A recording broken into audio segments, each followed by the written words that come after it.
सांगणार की नटनटीची पूजा मी कशी काय करताय याच्यावर संत महात्मा सांगताय तुम्ही त्रेतायुगमध्ये प्रभू रामचंद्राजवळ गेले का फोटो काढला, द्वापारयुगामध्ये कृष्ण भगवानजवळ गेले का फोटो काढला, स्वर्गामध्ये लक्ष्मीच्या फोटो काढायला गेले का, तुम्ही कुठली देवी देवताच्या फोटो काढायला गेले व तुम्ही फोटो कोणाचे काढले, ज्या नटीने ज्या नटने फिल्म मध्ये पिक्चर मध्ये ती ऍक्ट केली जे पात्र केलं त्याच्या फोटो तुम्ही काढला।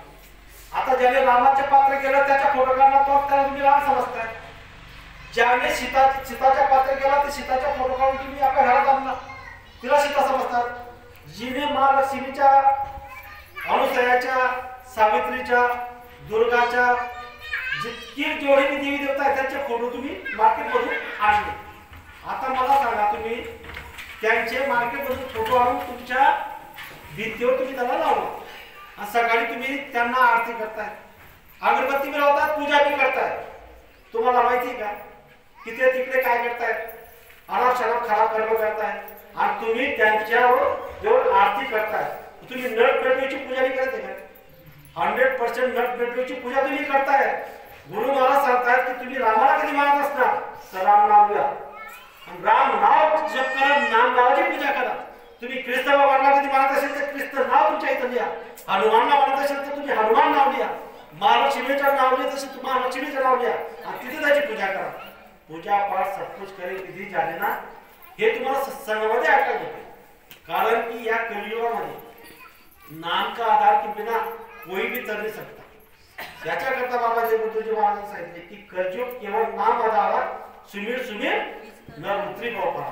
कलयुग में नाम के आधार के बिना यहाँ से कोई भी जो तर नहीं सकता। म्हणून बाबा जय गुरुजी महाराज नाम दिलं, कोणतं नाम दिलं? जय गुरुदेव नाम दिलं। जय गुरुदेव नाम म्हणजे काय? जय कोणाची करायची? गुरुची करायची। तो गुरु काय करतील? देव दाखवतील।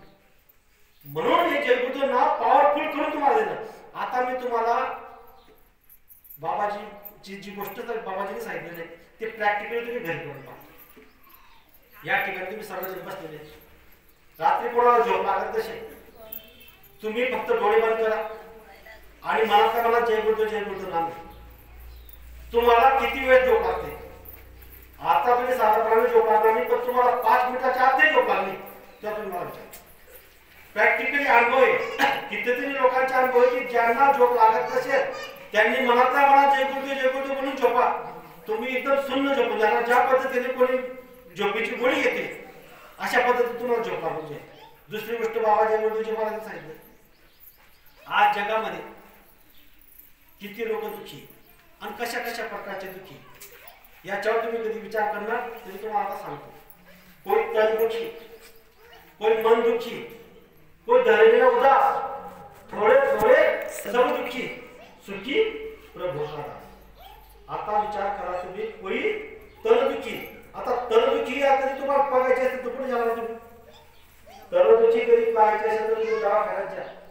कोणाचा हात फ्रॅक्चर, कोणाचा पाय फ्रॅक्चर, कोणाची मान त्रिपी, पता नाही तुम्हाला असे असे पेशंट दिसतील।